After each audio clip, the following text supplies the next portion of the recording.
Hey everybody. So I wanted to show this 100-gallon steel stock tank that I just acquired yesterday. I picked it up from Rural King for like 115 bucks after taxes, I think. Um, I got this for either my aquaponics or for indoor composting. I went with metal because I wanted to try to minimize the chemicals and stuff that's leached into basically the system, whether it's plastic pots or plastic reservoirs. I know with tubing and all that, you have plastic unless you go with like metal or copper plumbing.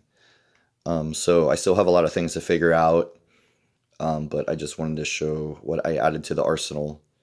And I'm looking to get quite a few more of these. Alrighty, thank you very much.